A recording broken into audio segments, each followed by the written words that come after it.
O Evangelho segundo o Espiritismo, capítulo 16. Não se pode servir a Deus e a Mamon.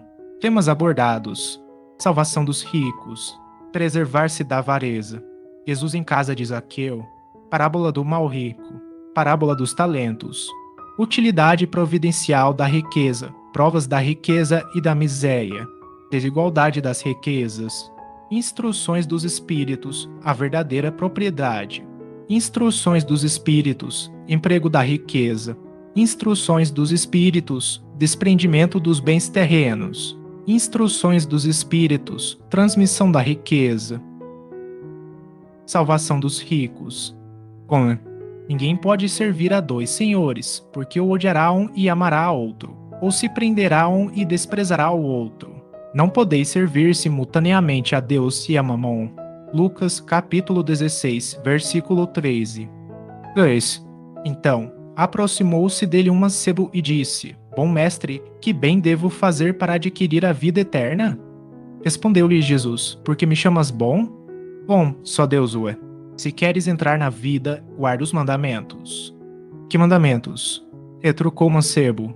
Disse Jesus: Não matarás, não cometerás adultério, não furtarás, não darás testemunho falso. Honra teu pai e a tua mãe e ama teu próximo como a ti mesmo. O moço lhe replicou: Tenho guardado todos esses mandamentos desde que cheguei à mocidade. E é o que ainda me falta. Disse Jesus: Se queres ser perfeito, vai, vende tudo o que tens, dá-o aos pobres e terás um tesouro no céu. Depois, vem e segue-me. Ouvindo essas palavras, o moço se foi todo tristonho, porque possuía grandes saberes. Jesus disse então a seus discípulos: Digo-vos em verdade que bem difícil é que um rico entre no reino dos céus. Ainda uma vez vos digo, é mais fácil que um camelo passe pelo buraco de uma agulha do que entrar um rico no reino dos céus. Mateus, capítulo 19, versículos de 16 a 24, Lucas, capítulo 18, versículos de 18 a 25, Marcos, capítulo 10, versículos de 17 a 25. Nota de Allan Kardec: esta arrojada figura pode parecer um pouco forçada, pois que não se percebe que relação possa existir entre um camelo e uma agulha. Acontece, no entanto, que, em hebreu, a mesma palavra serve para designar um camelo e um cabo. Na tradução, deram-lhe o primeiro desses significados, mas é provável que Jesus a tenha empregado com a outra significação. É agudo, pelo menos, mais natural. Preservar-se da avareza. 3. Então, no meio da turba, um homem lhe disse: Mestre, dize a meu irmão que divida comigo a herança que nos tocou. Jesus lhe disse: Ó homem, quem me designou para vos julgar ou para fazer as vossas partilhas? E acrescentou: Tende o cuidado de preservar-vos de toda a avareza, porquanto, seja qual for a abundância em que o homem se encontre, sua vida não depende dos bens que ele possua. Disse-lhes a seguir esta parábola: Havia um rico homem cujas terras tinham produzido extraordinariamente e que se entretinha a pensar consigo mesmo, assim, que hei de fazer? Pois já não tenho lugar onde possa encerrar tudo o que vou colher? Aqui está, disse, o que farei. Demolirei os meus celeiros e construirei outros maiores, onde porei toda a minha colheita e todos os meus bens. E direi à minha alma, tens de reserva muitos bens para longos anos, repousa, come, bebe, goza. Mas Deus, ao mesmo tempo, disse ao homem: Que insensato és! Esta noite mesmo tomar-te-ão a alma, para que servirá o que acumulaste? É o que acontece àquele que acumula tesouros para si próprio e que não é rico diante de Deus. Lucas, capítulo 12, versículos de 13 a 21. Jesus em casa de Zaqueu. 4.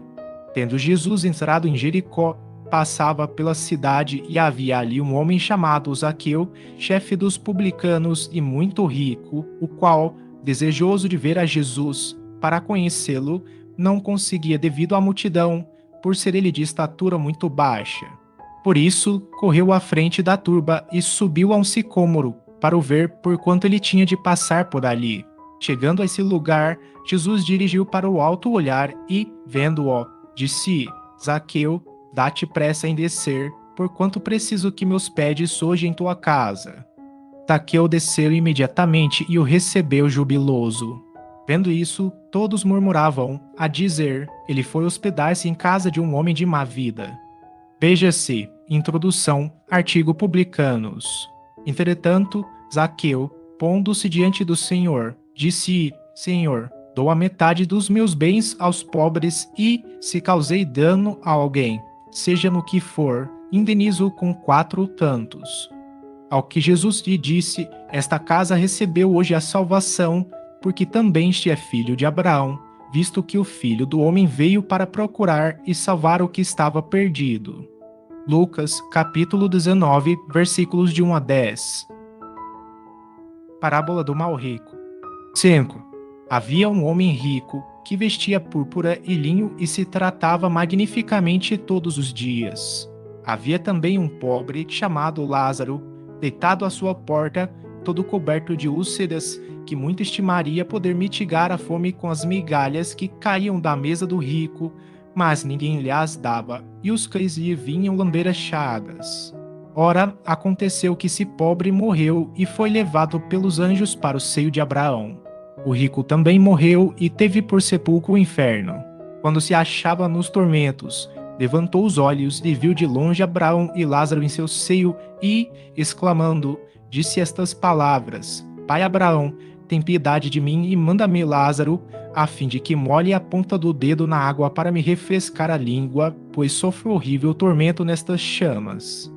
Mas Abraão lhe respondeu: Meu filho, lembra-te de que recebeste em vida teus bens e de que Lázaro só teve males. Por isso, ele agora está na consolação e tu nos tormentos. Ademais, existe para sempre um grande abismo entre nós e vós, de sorte que os que queiram passar daqui para aí não podem, como também ninguém pode passar do lugar onde estás para aqui.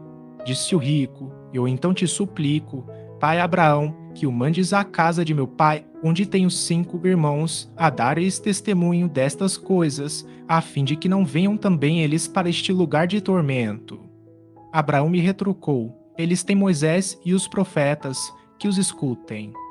Não, meu pai Abraão, disse o rico, se algum dos mortos for ter com eles, farão penitência. Respondeu-lhe Abraão: Se eles não ouvem a Moisés, nem aos profetas, também não acreditarão, ainda mesmo que algum dos mortos ressuscite. Lucas capítulo 16, versículos de 19 a 31. Parábola dos talentos. 6.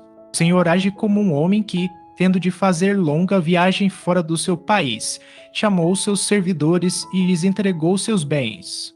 Depois de dar 5 talentos a um, 2 a outro e 1 a outro, a cada um segundo a sua capacidade, partiu imediatamente.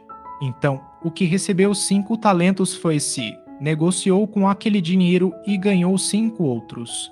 O que recebera 2 ganhou, do mesmo modo, outros tantos. Mas o que apenas receberam, cavou um buraco na terra e aí escondeu o dinheiro de seu amo. Passado longo tempo, o amo daqueles servidores voltou e os chamou a contas.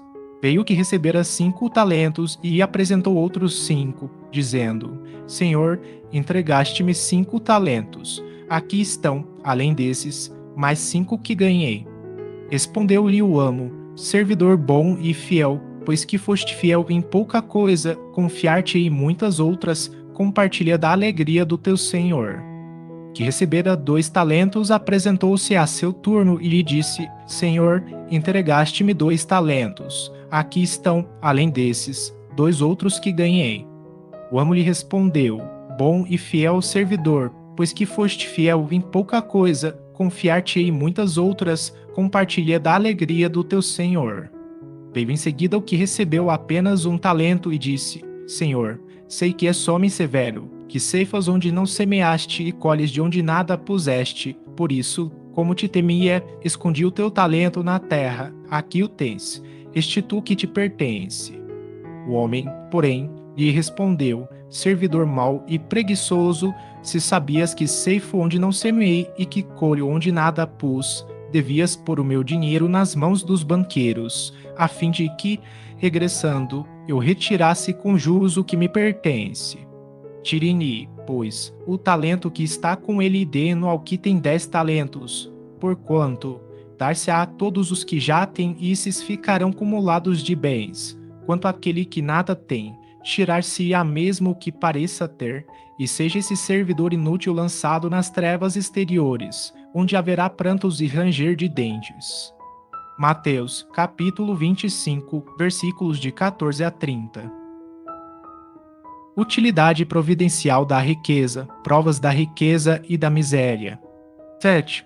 Se a riqueza houvesse de constituir obstáculo absoluto à salvação dos que a possuem, conforme se poderia inferir de certas palavras de Jesus, interpretadas segundo a letra e não segundo o Espírito, Deus, que a concede, teria posto nas mãos de alguns um instrumento de perdição, sem apelação nenhuma, ideia que repugna à razão. Sem dúvida, pelos arrastamentos a que dá causa, pelas tentações que gera e pela fascinação que exerce, a riqueza constitui uma prova muito arriscada, mais perigosa do que a miséria. É o supremo excitante do orgulho, do egoísmo e da vida sensual. É o laço mais forte que prende o homem à terra e desvia do céu os pensamentos. Produz tal vertigem que, muitas vezes, aquele que passa da miséria à riqueza esquece de pronto a sua primeira condição, os que com ele a partilharam, os que o ajudaram, e faz insensível, egoísta e vão. Há fato, porém, de a riqueza tornar difícil a jornada. Não se segue que a torne impossível e não possa vir a ser um meio de salvação para o que dela sabe servir-se, como certos venenos podem restituir a saúde, se empregados a propósito e com discernimento. Quando Jesus disse ao moço que o inquiria sobre os meios de ganhar a vida eterna, desfaze-te de todos os teus bens e segue-me, não pretendeu, de certo, estabelecer como princípio absoluto que cada um deva despojar-se do que possui e que a salvação só a esse preço se obtém, mas apenas mostrar que o apego aos bens terrenos é um obstáculo à salvação. Aquele moço, com efeito, se julgava quite porque observara certos mandamentos e, no entanto, recusava-se à ideia de abandonar os bens de que era dono. Seu desejo de obter a vida eterna não ia até o extremo de adquiri-la com sacrifício. O que Jesus lhe propunha era uma prova decisiva, destinada a pôr a nu o fundo do seu pensamento. Ele podia, sem dúvida, ser um homem perfeitamente honesto na opinião do mundo, não causar dano a ninguém, não maldizer do próximo, não ser vão, nem orgulhoso, honrar a seu pai e a sua mãe, mas não tinha verdadeira caridade, sua virtude não chegava até a abnegação. Isso que Jesus quis demonstrar.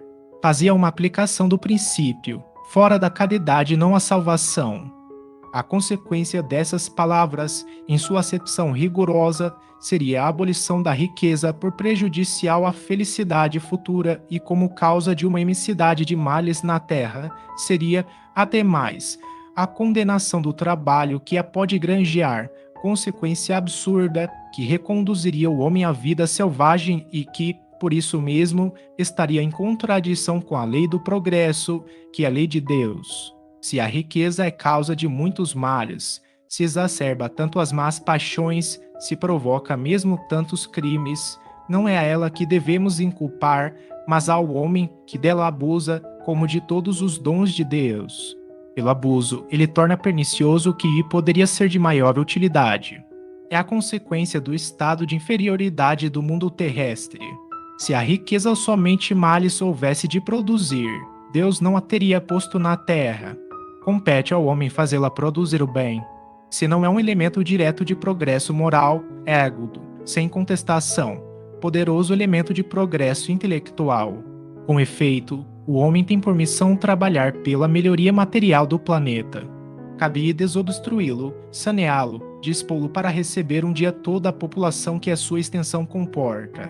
Para alimentar essa população que cresce incessantemente, preciso se fazer aumentar a produção. Se a produção de um país é insuficiente, será necessário buscá-la fora.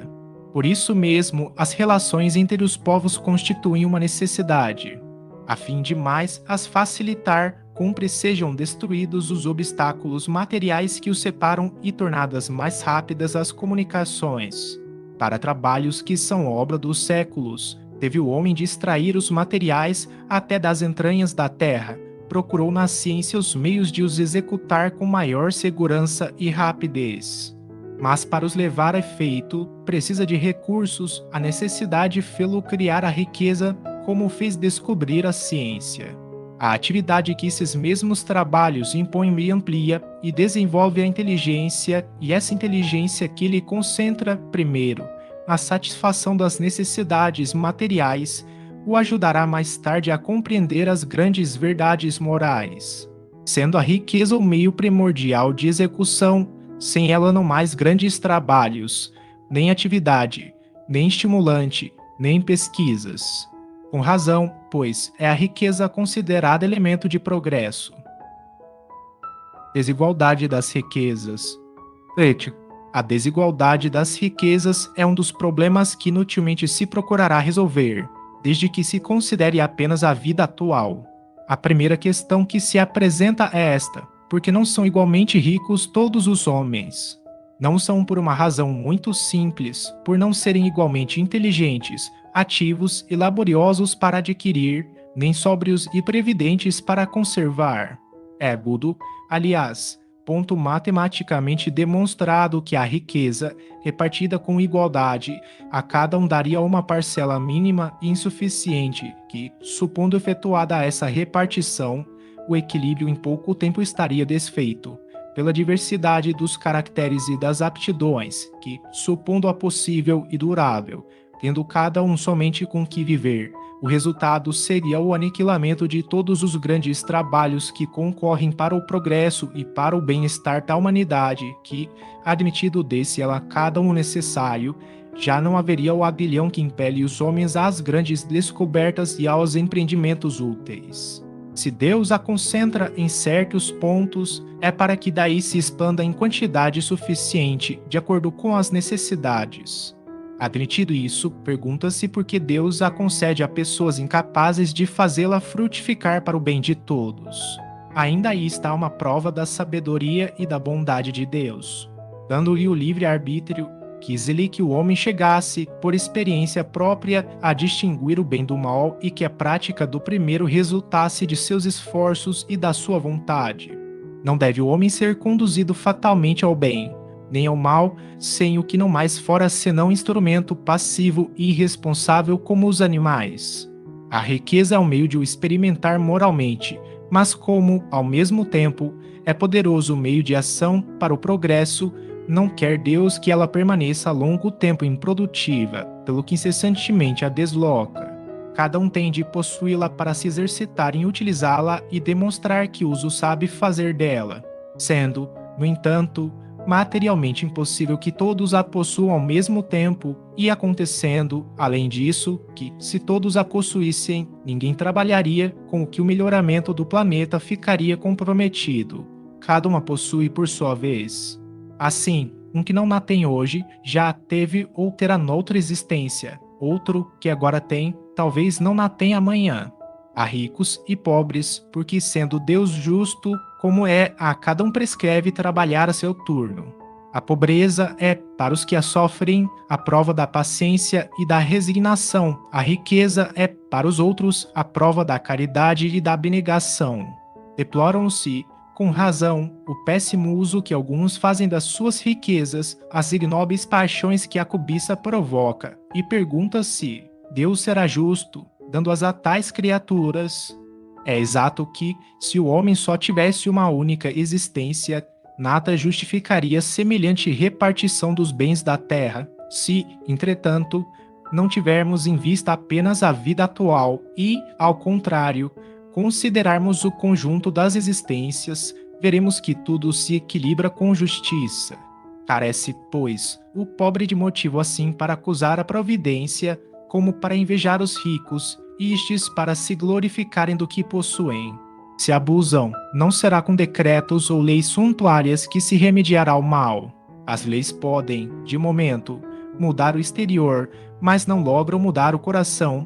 Daí vêm serem elas de duração efêmera e quase sempre seguidas de uma reação mais desenfreada. A origem do mal reside no egoísmo e no orgulho. Os abusos de toda espécie cessarão quando os homens se regerem pela lei da caridade.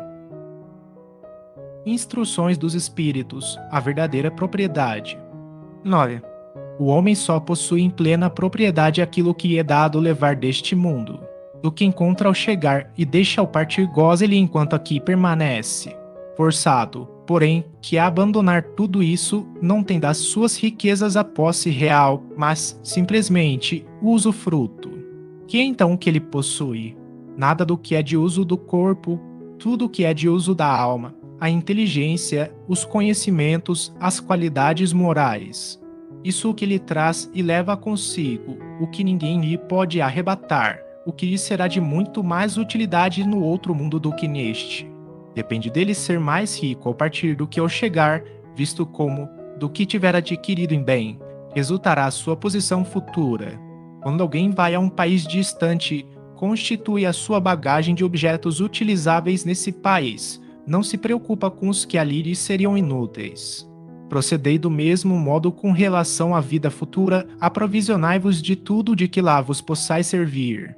Ao viajante que chega a um albergue, bom alojamento é dado, se o pode pagar.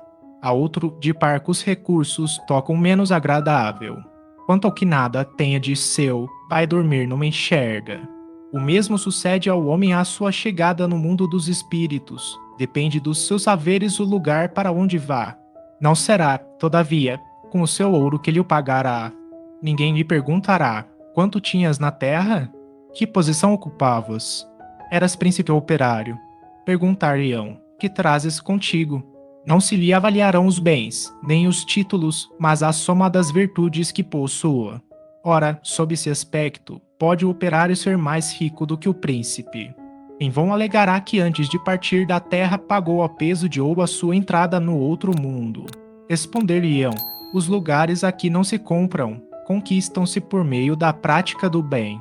Com a moeda terrestre, has podido comprar campos, casas, palácios, aqui. Tudo se paga com as qualidades da alma. És rico dessas qualidades.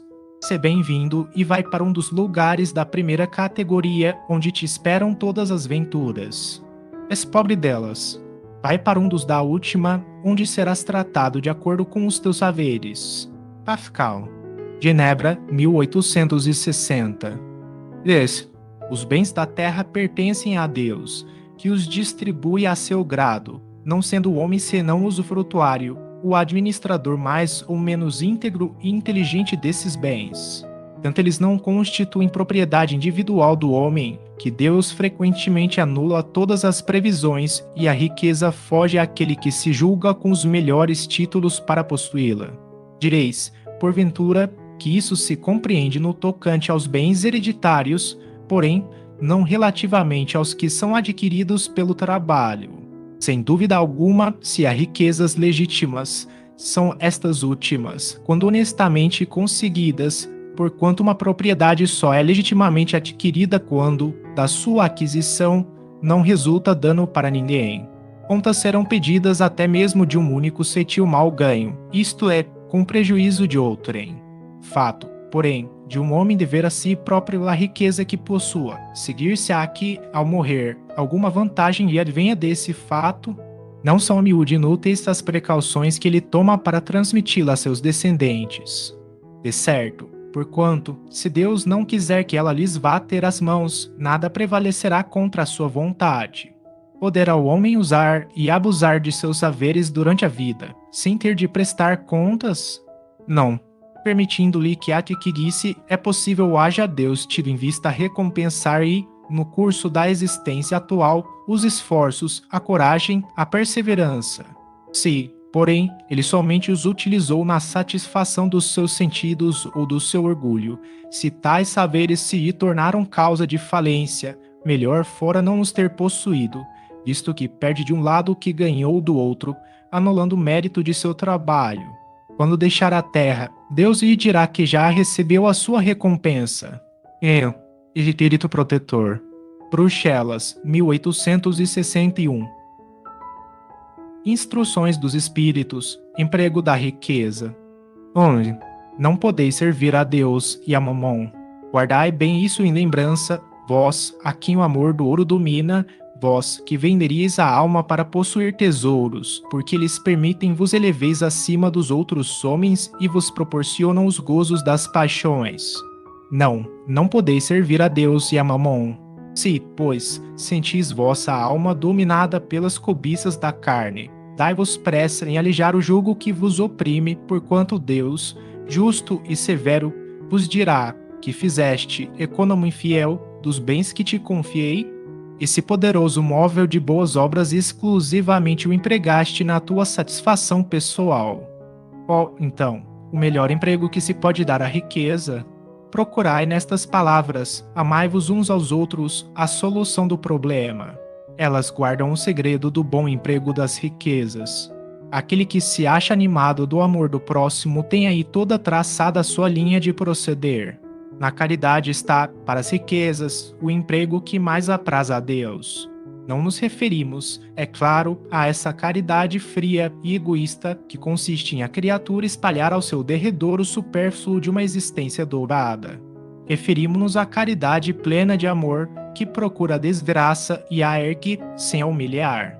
Rico, dado o que te sobra, faze mais, dá um pouco do que te é necessário, por quanto de que necessitas ainda é supérfluo, mas dá com sabedoria. Não repilas o que se queixa, com receio de que te engane, vai às origens do mal. Alivia primeiro, em seguida, informa-te e vê se o trabalho, os conselhos, mesmo a afeição não serão mais eficazes do que a tua esmola. Difunde em torno de ti, como os socorros materiais, o amor de Deus, o amor do trabalho, o amor do próximo.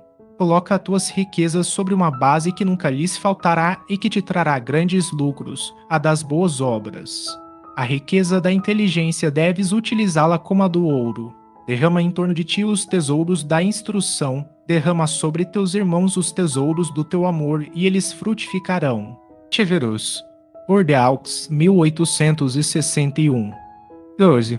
Quando considero a brevidade da vida, dolorosamente me impressiona a incessante preocupação de que é para vós objeto o bem-estar material, ao passo que tão pouca importância dais ao vosso aperfeiçoamento moral, a que pouco ou nenhum tempo consagrais e que, no entanto, é o que importa para a eternidade.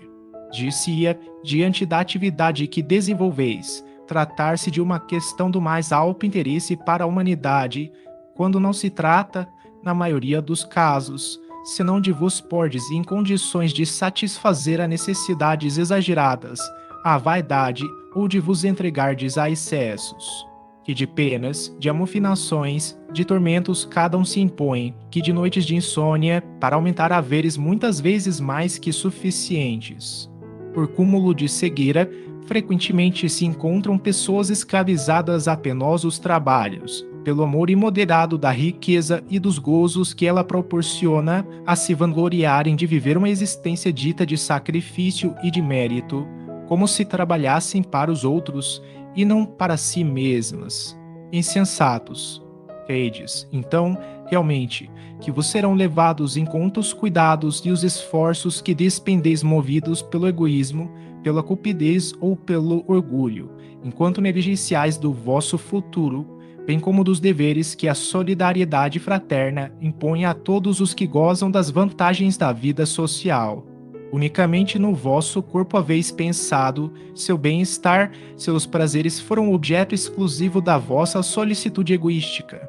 Por ele, que morre, desprezastes o vosso espírito, que viverá sempre. Por isso mesmo, esse senhor tão amimado e acariciado se tornou o vosso tirano. Ele manda sobre o vosso espírito, que se lhe constituiu escravo. Seria essa a finalidade da existência que Deus vos outorgou? Um espírito protetor. Cracóvia, 1861. 13. Sendo o homem o depositário, o administrador dos bens que Deus lhe pôs nas mãos, contas severas lhe serão pedidas do emprego que lhe seja-lhe dado, em virtude do seu livre-arbítrio. O mau uso consiste em os aplicar exclusivamente na sua satisfação pessoal. Bom é o uso ao contrário, todas as vezes que deles resulta um bem qualquer para outrem. O merecimento de cada um está na proporção do sacrifício que se impõe a si mesmo. A beneficência é apenas um modo de empregar-se a riqueza, ela dá alívio à miséria presente, aplaca a fome, preserva do frio e proporciona abrigo ao que não tem. Dever, porém, igualmente imperioso e meritório é o de prevenir a miséria. Tal, sobretudo, a missão das grandes fortunas, missão a ser cumprida mediante os trabalhos de todo o gênero que com elas se podem executar.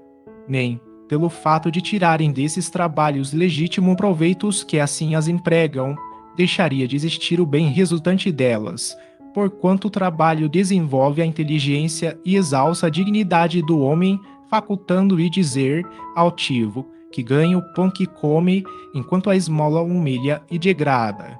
A riqueza concentrada em uma mão deve ser qual fonte de água viva que espalha a fecundidade e o bem-estar ao seu derredor. Ó vós, ricos, que a empregardes segundo as vistas do Senhor, o vosso coração será o primeiro a desserentar-se nessa fonte benfazeja, já nesta existência fruireis os inefáveis gozos da alma em vez dos gozos materiais do egoísta que produzem no coração um vazio. Vossos nomes serão benditos na terra e, quando a deixardes, o soberano Senhor vos dirá, como na parábola dos talentos: bom e fiel servo, entra na alegria do teu Senhor. Nessa parábola, o servidor que enterrou o dinheiro que lhe fora confiado é a representação dos avarentos, em cujas mãos se conserva improdutiva a riqueza. Se, entretanto, Jesus fala principalmente das esmolas, é que naquele tempo e no país em que ele vivia não se conheciam os trabalhos que as artes e a indústria criaram depois e nas quais as riquezas podem ser aplicadas utilmente para o bem geral. A todos os que podem dar, pouco ou muito, direi, pois, dá esmola quando for preciso, mas, tanto quanto possível, converter-a em salário, a fim de que aquele que a receba não se envergonhe dela. Fenelon, Argel, 1860. Instruções dos espíritos, desprendimento dos bens terrenos. 14. Venho, meus irmãos, meus amigos, trazer-vos o meu óbolo a fim de vos ajudar a avançar desassombradamente pela senda do aperfeiçoamento em que entrastes. Nós nos devemos uns aos outros somente pela união sincera e fraternal entre os espíritos e os encarnados será possível a regeneração. O amor aos bens terrenos constitui um dos mais fortes óbices ao vosso adiantamento moral e espiritual. Pelo apego à posse de tais bens, destruís as vossas faculdades de amar com as aplicardes todas as coisas materiais. Sede sinceros, proporciona a riqueza uma felicidade sem mescla? Quando tendes cheios os cofres, não há sempre um vazio no vosso coração?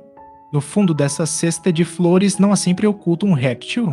Compreendo a satisfação, bem justa, aliás, que experimenta o homem que, por meio de trabalho honrado e assíduo, ganhou uma fortuna, mas dessa satisfação, muito natural e que Deus aprova, há um apego que absorve todos os outros sentimentos e paralisa os impulsos do coração vai grande distância, tão grande quanto a que separa da prodigalidade exagerada a sórdida avareza, dois vícios entre os quais colocou Deus a caridade, santa e salutar virtude que ensina o rico a dar sem ostentação, para que o pobre receba sem baixeza. Quer a fortuna vos tenha vindo da vossa família, quer a tenhais ganho com o vosso trabalho, há uma coisa que não deveis esquecer nunca, é que tudo promana de Deus, tudo retorna a Deus. Nada vos pertence na terra, nem sequer o vosso pobre corpo, a morte vos despoja dele, como de todos os bens materiais. Sois depositários e não proprietários, não vos iludais. Deus vô-los emprestou, tendes de lhos restituir, e ele empresta sob a condição de que o supérfluo, pelo menos, caiba aos que carecem do necessário. Um dos vossos amigos vos empresta certa quantia. Por pouco honesto que sejais, fazeis questão de lhe restituir escrupulosamente e lhe ficais agradecido. Pois bem, essa posição de todo homem rico. Deus é o amigo celestial, que lhe emprestou a riqueza, não querendo para si mais do que o amor e o reconhecimento do rico. Exige deste, porém, que a seu turno dê aos pobres, que são, tanto quanto ele e seus filhos. Ardente e desvairada cobiça despertam nos vossos corações os bens que Deus vos confiou. Já pensastes, quando vos deixais apegar imoderadamente a uma riqueza perecível e passageira como vós mesmos, que um dia tereis de prestar contas ao Senhor daquilo que vos veio dele? Ouvidais que, pela riqueza, vos revestistes do caráter sagrado de ministros da caridade na terra, para serdes da aludida riqueza dispensadores inteligentes. Portanto, quando somente em vosso proveito usais do que se vos confiou, que sois, senão depositários infiéis, que resulta desse esquecimento voluntário dos vossos deveres. A morte, inflexível, inexorável, rasga o véu sob que vos ocultáveis e vos força a prestar contas ao amigo que vos favorecera e que nesse momento enverga diante de vós a toga de juiz.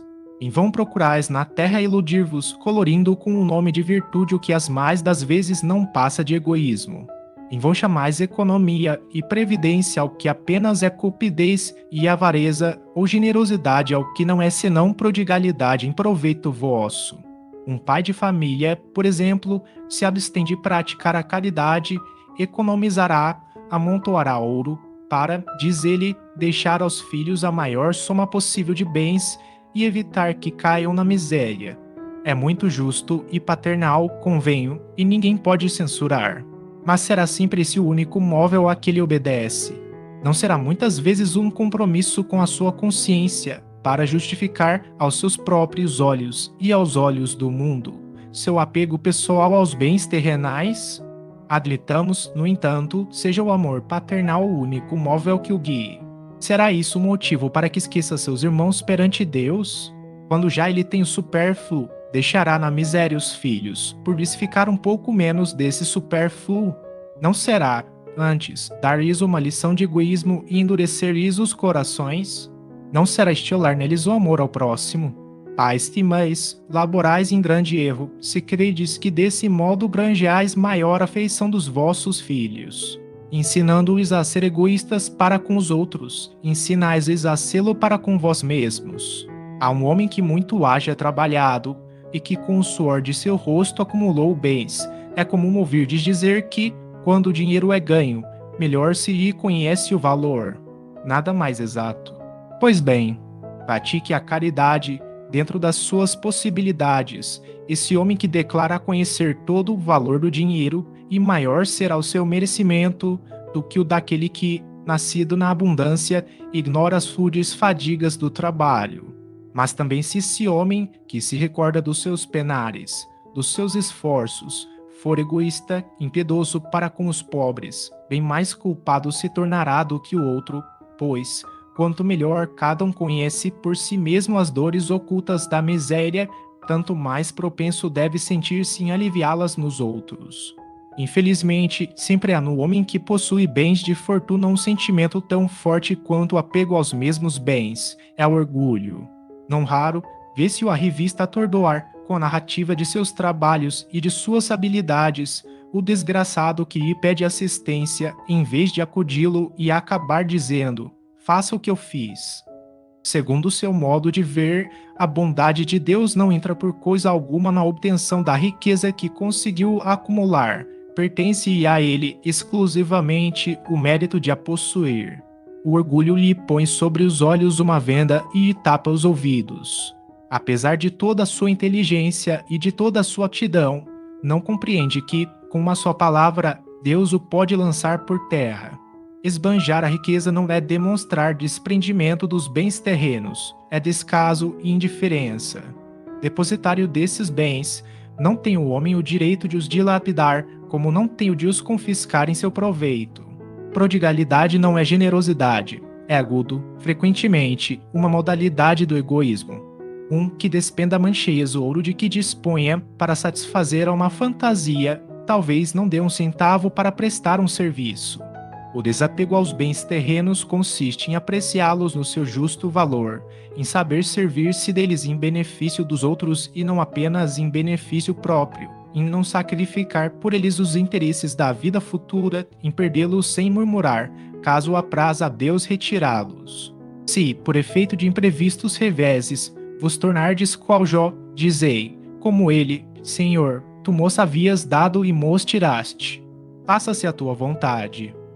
Eis aí o verdadeiro desprendimento.